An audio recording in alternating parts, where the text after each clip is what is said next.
Jesus Himself brings us hope.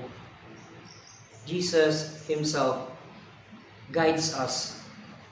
And walang ibang nakakapagbigay nito dahil si Jesus mismo He was tempted. Si Jesus mismo ay nagpakasakit. Aside from our own temptation, aside from our own sufferings, that there is a God who is joining us, that there is a God reminding us,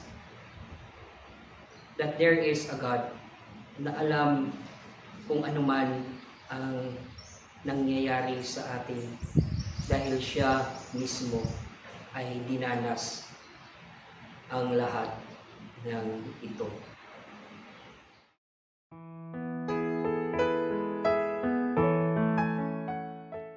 Just feel our suffering on our own. Rather, Jesus is inviting us in the saglit moment of experiencing His glory na hindi natatapos ang lahat na tayo-tayo lang o nag-iisa ka. It gives us a consolation, my dear brothers and sisters, just as Pope Francis emphasized that this church is a communal church, a synodal church, a church that journeys towards and with our fellow brothers and sisters. It reminds us really, my dear brothers and sisters, of the promise of God in the Old Testament up unto the person of Jesus Christ, who is the definitive revealer, who fulfilled all the things spoken by the prophets and all the things written in the law, that in the person of Jesus Christ, wala gyud nagpabaya ang Ginoo o dili gid siya magpabaya. Sa Tagalog pa, hindi tayo pinabayaan ng Diyos at kailanman hindi niya tayo papabayaan. Making us understand, my dear brothers and sisters, that the life journey of Jesus was never just His own, but also ours. And our life's journey is not only our journey, but the journey of God with us, among us, and through us.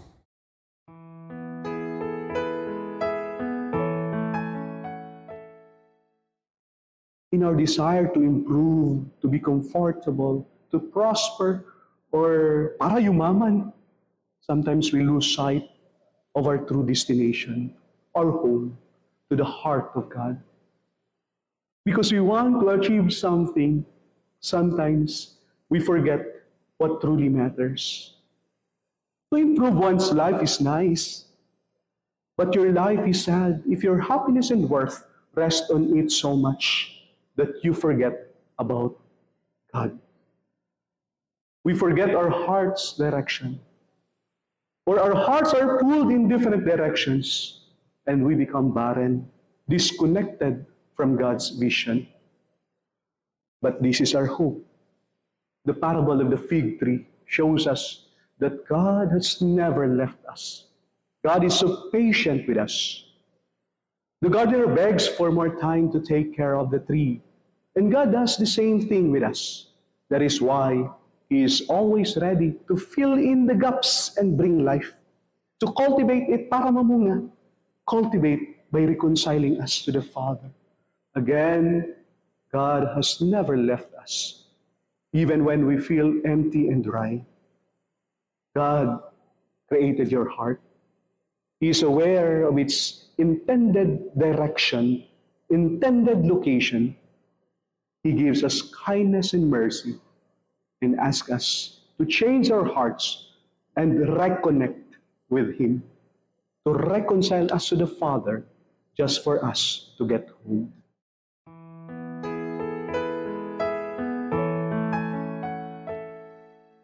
Love is a pure gift. It is given even to a person who is unworthy of love. At some point, we are like the elder son.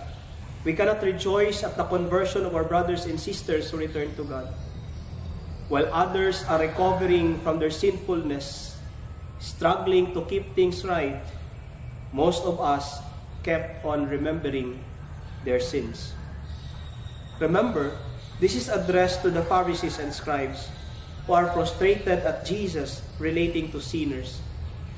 Jesus is challenging the Pharisees and us to take the decision whether to come into the party and rejoice at the return of our brothers and sisters, or stay outside, frustrated, angry, disgusted.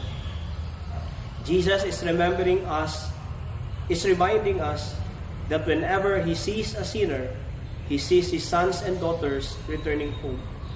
This calls for us to be compassionate and mutually forgiving, welcoming a sinner who comes back home.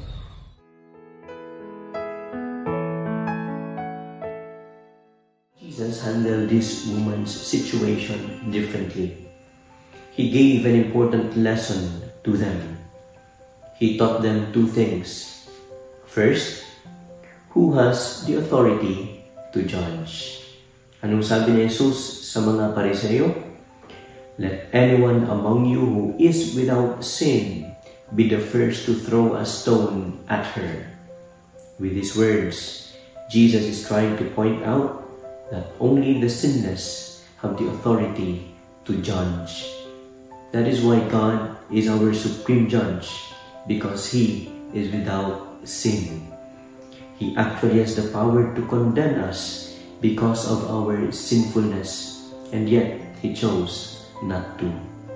And despite being sinless, He also accepted human judgment and punishment for our sins.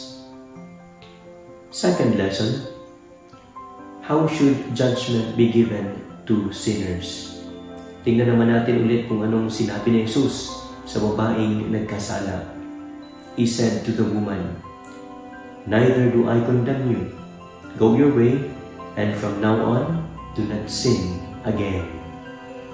Jesus showed the woman mercy. Mercy does not condemn, yet it does not tolerate as well.